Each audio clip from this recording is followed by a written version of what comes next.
Everyone, this is being Sadia है। मैं आपके लिए लेके आई हूँ मई के पहले 2 हफ्ते की रीडिंग, जो कि शुरू होता है 1 से लेकर 14 मई तक। ये रीडिंग होगी साइन ऑफ कैंसर के लिए। सो देखते हैं कैंसरियंस के लिए कैसा रहेगा पहले 2 हफ्ते का टाइम, जो कि शुरू हो चुका है। इस रीडिंग में हम मिरेकल कार्ड्स इंक्लूड करेंगे, चार्म्स भी ऐड करेंगे। So stay tuned. और कार्ड शफल करते हुए रिमाइंड करवाऊंगी कि एक जनरल रीडिंग है, सबके साथ मैच कर भी सकती है और नहीं भी। सो जो बातें, जो मैसेजेस आपकी लाइफ में आपके सिचुएशन से मैच करते हैं, आप उन मैसेजेस को पिक करो, बाकी सब कुछ छोड़ दो। अगर आप पर्सनल रीडिंग चाहते हो, पेपॉल से या इजी पैसे से पेमेंट कर सकते हो। सिर्फ तभी रीच आउट करो ताकि आपका टाइम भी वेस्ट नहीं हो और मेरा भी। इसके अलावा अगर आप चाहो तो इंस्टाग्राम पे डेली रीडिंग्स के लिए फॉलो कर सकते हो। लिंक जो है वो डिस्क्रिप्शन बॉक्स में गिवन है। सो या कैंसरियंस, लेट्स स्टार्ट द रीडिंग। देखते हैं कैसा रहने वाला है पहले 2 हफ्ते का टाइम आप लोगों के लिए। Let's begin.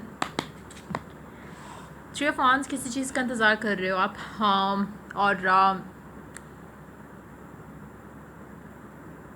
आपको थोड़ी अश्योरिटी भी नहीं है कि आपको इंतज़ार करना चाहिए या नहीं। कोई पर्सन हो सकता है, रिलेशनशिप हो सकती है, हो सकता है कि आप मूव ऑन करने का सोच रहे हो, लेकिन देन आपका दिल करता है कि नहीं, थोड़ा और इंतज़ार, उस तरह की चीज़ भी हो सकती है। लेकिन there is something that you are waiting for, और आप काफ़ी एक्साइटेड हो एक चीज़ के लिए, लेकिन समहाउ एक इनडिसाइसिवनेस है, क्योंकि इट्स मोर लाइक कि आप विशफुल हो, लेकिन आपको नहीं पता कि अगर ऐसा कुछ होता है तो वो आगे कैसा रहेगा। सो एक उस तरह का फियर भी है, थोड़ा फियर ऑफ द अननोन जिस तरह से होता है वो चीज़ भी है। ये किसी काम से रिलेटेड भी चीज़ हो सकती है, लव लाइफ के मैटर से भी हो सकती है, किसी स्पेसिफिक इंसान को लेकर भी हो सकती है। लेकिन डेफिनेटली आप इंतज़ार कर रहे हो, लेकिन आपको कुछ क्लियर दिख नहीं रहा, टू बी वेरी ऑनेस्ट। लेकिन आप थोड़ा एक्साइटेड हो, आप थोड़ा हैप्पी हो उस चीज़ को लेकर जिसका भी इंतज़ार कर रहे हो, लेकिन समहाउ फियर भी है। Let's take more cards. Eight of swords. Fears आहिस्ता आहिस्ता बढ़ेंगे, आपका फेथ, आपकी एक्साइटमेंट जो है वो आहिस्ता आहिस्ता कम होने लग जाएगी।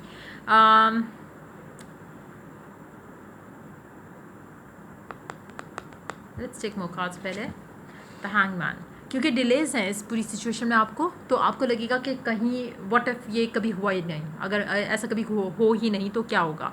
अगर तो आप सिंगल हो काफ़ी टाइम से, तो हो सकता है कि आप एक्साइटेड हो कि आप अपनी लाइफ में आगे बढ़ो और अपने लाइफ पार्टनर से मिलो, जो भी है जहाँ पे भी है, आप एक तरह से एक्साइटेड हो। लेकिन आपको कभी कभी फियर आता है कि what if you never get the one, क्या होगा अगर आपकी लाइफ में वो इंसान आया ही नहीं, तो क्या होगा। तो बेसिकली आपके फियर्स जो है, मुझे लग रहा है कि बढ़ रहे हैं। चाहे एक स्पेसिफिक इंसान को लेके भी आप थोड़े पॉजिटिव थे या एक्साइटेड थे, तो मुझे लगता है कि आहिस्ता आहिस्ता आपका फियर जो है वो ज़्यादा स्ट्रांग होने लग जाएगा। आपके अंदर से एक पॉजिटिविटी जो है इस चीज़ को लेके, इस सिचुएशन को लेके, वो आहिस्ता आहिस्ता ख़त्म होने लग जाएगी, क्योंकि रिलेज है, आपको कुछ आगे दिख नहीं रहा। एक अनसर्टेनिटी है, एक फियर ऑफ द अननोन है कि पता नहीं क्या होगा, तो वो चीज़ें बढ़ने लगेंगी। क्यों? क्योंकि आप शायद कुछ और पे अपना फोकस ही नहीं कर रहे हो, ज़्यादा से ज़्यादा टाइम अपना सोच रहे हो कि ये कब होगा। लव लाइफ का मैटर मेजॉरिटी लोगों के लिए होगा। काम से रिलेटेड भी हो सकता है कि कुछ हो सकता है आप जिस चीज़ का इंतज़ार कर रहे हो और वो इतना टाइम ले रही है कि आपको लगने लगेगा कि शायद ये होनी ही नहीं है कभी। तो ईदर वे आपका ये ज़्यादा फोकस रखना उस चीज़ के ऊपर लिए वो सही नहीं है। वही चीज़ें आपको ज़्यादा नेगेटिव सोचने पर मजबूर कर रही हैं। अगर आप अपने आप को कहीं और बिजी कर लोगे या कहीं और अपना दिमाग लड़ाना शुरू कर दोगे, तो आई थिंक आपके लिए ये जो वेट है वो आपको इतना ज़्यादा हर्ट नहीं करेगा, आपके लिए इतना ज़्यादा पेनफुल नहीं होगा। राइट नाउ पेनफुल इसलिए क्योंकि आप ज़्यादा उसी चीज़ के बारे में सोच रहे हो, और जो चीज़ आप ज़्यादा सोचते हो वो एक्सपैंड करती है। तो नेगेटिविटी के बारे में ज़्यादा सोच रहे हो क्योंकि लैक है राइट नाउ, तो वो एक्सपैंड करेगी। सो इट्स टाइम कि आप अपने आप को थोड़ा ईज डाउन करो इस चीज़ को लेकर, इस इंसान को लेकर, रिलेशनशिप को लेकर। अगर आप लव लाइफ के मामले में परेशान हो कि शादी होती है या नहीं होती, हो जाएगी। जस्ट दैट कि अपने आप को किसी और चीज़ में डाइवर्ट कर लो, अपनी अटेंशन को किसी और चीज़ में डाइवर्ट करो। जब आप डाइवर्ट करोगे, चीज़ें खुद ब खुद होने लग जाएंगी। लेकिन जितना एक चीज़ को लेकर स्ट्रेस करोगे, देखो, आपके लिए इनिशियली थोड़ा मुश्किल होता है किसी भी चीज़ में से निकलना। Once you are out of it, तो फिर चीज़ें ऑटोमेटिकली आप इतना ज़्यादा सोचोगे नहीं। लेकिन अगेन अगर आप फिर उसके बारे में सोचना शुरू करोगे, तो it will be as hard as it was in the very beginning. जैसे अगर आप एक पर्सन से डिटैचमेंट में हो राइट नाउ, ठीक है, अगर आप उस इंसान से बात नहीं कर रहे हो, आपको इतना फील नहीं होगा। लेकिन जैसे आपने एक दिन बात कर ली और अगले दिन फिर आपने सोचा कि नहीं, मैंने नहीं बात करनी, तो वो आपके लिए मुश्किल रहेगा। वो आपको इसी तरह से, अगर आप जैसे डाइट अगर आप कर रहे हो, अगर आप खाना खाते हो रोज़, और अगर आपने खाना बड़ी मुश्किल से आपने अपनी डाइट फॉलो करना शुरू की, जब आप फॉलो करें तो आप करते रहोगे, आपको फील नहीं होगा।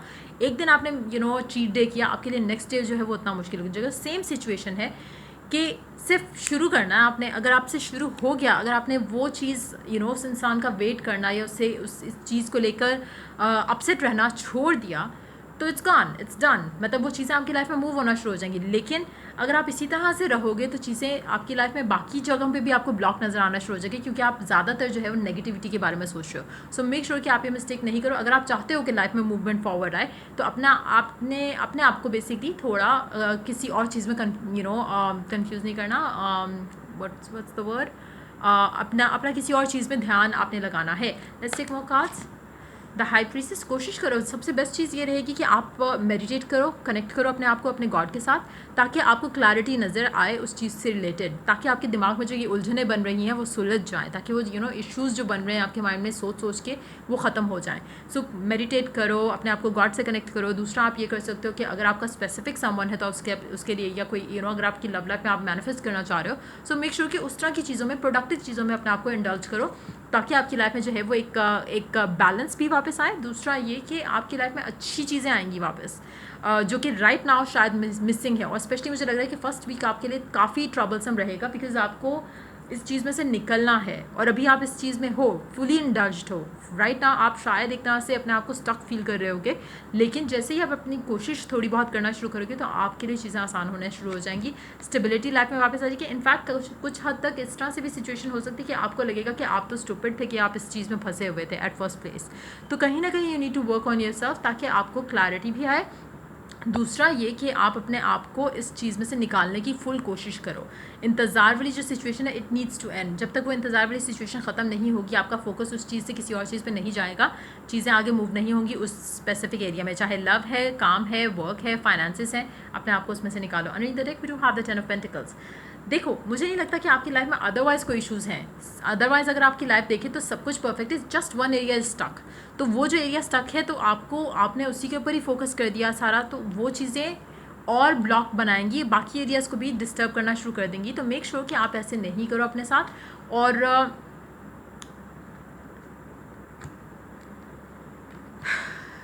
एक एरिया आपकी लाइफ का बाकी एरियाज़ को जो है वो ख़राब करने का फुल सीन ऑन है उसका।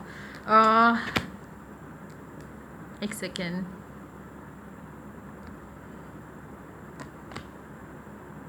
आप इस एक मैसेज, एक इंसान एक चीज़ के ऊपर इतने हैवीली डिपेंडेंट हो राइट नाउ अपनी खुशी के लिए, कि आपको बाकी चीज़ें जो है वो मैटर ही नहीं कर रही, और वही रीज़न बन गया है आपके ब्लॉक का राइट नाउ। तो कोशिश करो कि ऐसा नहीं करो अपने साथ। लेट्स सी मोर कार्ड्स, देखते हैं ओरेकल क्या कहता है आप लोगों के लिए, कैसा रहने वाला है पहले 2 हफ्ते का टाइम, मई के महीने का। Step back, it is important, आपके लिए बहुत इंपॉर्टेंट है कि आप अपना एक स्टेप पीछे लो इस चीज़ से रिलेटेड, और अपना ज़्यादा से ज़्यादा टाइम अपने साथ गुजारो, अपने आप को पॉजिटिव करने के लिए गुजारो। एफर्मेशन आप अपने लिए भी यूज़ कर सकते हो ताकि आप पॉजिटिव रहो। आप अगर किसी स्पेसिफिक इंसान का वेट करो, आप उसके लिए भी एफर्मेशन यूज़ कर सकते हो। अपने आप को गॉड से कनेक्ट कर सकते हो, गॉड से बात कर सकते हो, यूनिवर्स से बात कर सकते हो, स्टार्स से बात कर सकते हो, आसमान से बात कर सकते हो। डू दीज थिंग्स, क्योंकि उससे आपकी लाइफ में जो है वो क्लैरिटी, पॉजिटिविटी आएगी। इस तरह से आपकी लाइफ में कुछ अच्छा पॉजिटिव नहीं आएगा, और आप बल्कि अपने लाइफ पाथ में अपने आप को ब्लॉक कर दोगे। तो मेक श्योर कि ये आप जो गलती कर रहे हो राइट नाउ, जिसकी वजह से शायद और डिलेज आ रही हैं, you don't do that any longer. what do you desire right now? Visualize it and it will come about. Negativity will block your progress. Right now negativity है पहले हफ्ते में, तो वो आपकी प्रोग्रेस जो है वो ब्लॉक कर रही है। What you need to do instead is कि विजुलाइज करो कि आपकी डिज़ायर जो भी आप चाह रहे हो, आप उसके ऊपर फोकस रखो, जो आप चाहते हो उसके बारे में सोचो ज़्यादा से ज़्यादा। स्पेसिफिक इंसान है तो मेक श्योर कि आप अपने माइंड में एक इमेज बना लो, एक मूवी बना लो उस इंसान के साथ, एक क्लिप बना लो उसके साथ, और उस क्लिप को प्ले करो जो आपको ऐसे लगना शुरू हो जाए जैसे आपने कोई प्रॉपर मूवी देखी है, जिसमें एक स्पेसिफिक आप हीरो हो या हीरोइन हो, और आपका बंदा या बंदी जो भी है वो एक ऑपोजिट है आपके। और मेक श्योर कि आप वो इतना रिपीट करो अपने माइंड में कि आपको लगे कि आपने कोई मूवी देखी थी, कोई एक क्लिप ऐसा था, मूवी देखी थी, अंदर आपको वो फीलिंग आना शुरू हो जाएगी as if it has already happened, या आपको लगेगा कि ऑलरेडी हो चुका है आपकी लाइफ में, और आपको इतना क्लियर वो एक विजुअल आएगा उस इंसान का और आपका। तो मेक श्योर कि इस तरह की चीज़ों में अपना टाइम इन्वेस्ट करो, बजाय इसके कि आप ये सब अच्छा पॉजिटिव करो। आप किन चक्रों में पड़े हुए जिसकी वजह से आपकी लाइफ में और डिलेज आ रहे हैं। सो मेक श्योर कि आप आज से लेकर अपनी जो भी डिज़ायर है, लव लाइफ है या कोई काम के मामले में भी अगर आप स्टक हो, तो अपनी लाइफ में बैलेंस वापस लेके आओ। एक चीज़ के ऊपर ज़्यादा फोकस करना is never a good idea. तो कोशिश करो कि अपने अपने अपने दिन को डिवाइड कर लो कि इतने से इतना टाइम आपका है, इतने से इतना टाइम आपके और आपके रब का है, इतने से इतना टाइम आपने, चलो इसके बारे में भी सोचना, लेकिन पॉजिटिव और अच्छा जो आप डिज़ायर करते हो उसके बारे में। सो मेक श्योर कि अपने अपने इस तरह से, अगर आप स्पेशली आपके लिए मुश्किल है, अगर आप जॉब नहीं करते, काम नहीं करते और आपके लिए मुश्किल है अपने आप को बिजी करना राइट ना, तो इस तरह की चीज़ों में इंडल्ज कर लो। अच्छी पॉजिटिव वीडियोस देख लो, मोटिवेशनल वीडियोस देख लो, लॉ ऑफ अट्रैक्शन की वीडियोस देख लो। अगर आपको कुछ चीज़ें नहीं समझ आती हैं तो उस तरह की चीज़ें करने की कोशिश करो, बजाय इसके कि अपना टाइम वेस्ट करो इस तरह की सोचने से। Children, your love life is being affected by children. काफ़ी सारे लोगों को लग रहा होगा कि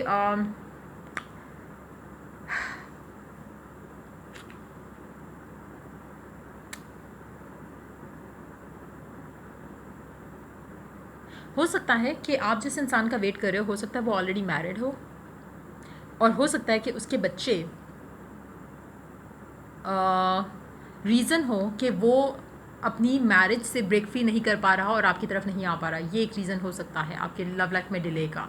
नाउ आप जो चाह रहे हो आपको मिल जाएगा, लेकिन आपके लिए, आपको उसके लिए पॉजिटिव होना पड़ेगा उस सिचुएशन में। आपकी लव लाइफ जो है वो शायद अफेक्ट हो रही है आपके पर्सन के बच्चों की वजह से या आपके खुद के बच्चों की वजह से। कहीं ना कहीं अगर आप ट्रैवल करना चाहते हो, अपने पर्सन के पास जाना चाहते हो और आपके बच्चे आपके पर्सन के पास हैं या कुछ इस तरह से, तो वो भी अगेन आप जितना इसके बारे में सोचोगे, जितना आप डिलेज़ के बारे में सोचोगे, उतना आपके लिए मुश्किल है। आपको करना ये चाहिए कि आपको अपने हस्बैंड के बारे में, अपनी वाइफ के बारे में, जिसके पास भी आप जाना चाह रहे हो, जिसको भी आप अपने पास चाह रहे हो, मेक श्योर कि जो आपका राइट नाउ ब्लॉक बना हुआ है उसके बारे में सोचने की बजाय आप उसके बारे में सोचो जो ब्लॉक नहीं होता तो क्या होता, आप उसके साथ होते, वो आपके साथ होता, फैमिली इकट्ठी होती, वो चीज़ें अगर आप सोचोगे तो आपके लिए ज़्यादा अच्छा रहेगा। लेकिन हो सकता है कि मेजॉरिटी लोगों के लिए आपका जो आपका ख़ुद के या तो बच्चे हैं या फिर आपके पर्सन के बच्चे हैं जिनका आप वेट कर रहे हो, जिसकी वजह से लव लाइफ अभी आगे बढ़ नहीं रही और चीज़ें जो है वो स्टक हैं। थर्ड पार्टी सिचुएशन हो सकती है मेजॉरिटी लोगों के लिए जो कि अफेक्ट कर रही है कनेक्शन को। सो देखते हैं चार्म्स क्या ऐड करते हैं आप लोगों के लिए। अल्फ़ाबेट्स हैं हमारे पास F और I। आपका नाम इनिशियल हो सकता है, आपके पर्सन का भी हो सकता है। And then we do have 9 of swords. काफ़ी सारा स्ट्रेस आपकी लाइफ में है इस टाइम के अंदर और इसको कैसे डील करना है वो आपके अपने ऊपर है। हो सकता है कि आपकी लॉन्ग डिस्टेंस कनेक्शन है आपके पर्सन के साथ और हो सकता है आप इससे बहुत ज़्यादा घंटों बातें भी शायद करते होगे, लेकिन अगेन नेगेटिव टॉक ज़्यादा है पॉजिटिव से कंपैरेटिवली। कुछ मेंटल पैटर्न्स हैं आपको छोड़ने हैं और कोशिश करना है कि अपने सेल्फ वर्थ पे भी काम करो, वो भी इंपॉर्टेंट है राइट ना आपके लिए।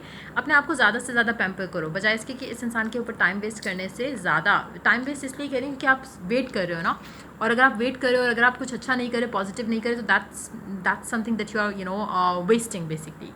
कोशिश करो कि आप अगर चाहते भी हो इस इंसान को तो मेक श्योर कि आप अच्छे वे में चीज़ों को सॉर्ट आउट करने की कोशिश करो अपने एंड से एटलीस्ट, ताकि लाइफ में जो है वो नेगेटिविटी ख़त्म हो। सो ये थी रीडिंग आपकी। अगर आपको हेल्प किया हो, गाइड किया हो तो लाइक शेयर और सब्सक्राइब जरूर करो। Still I do the next reading for you guys. Take care, bye bye.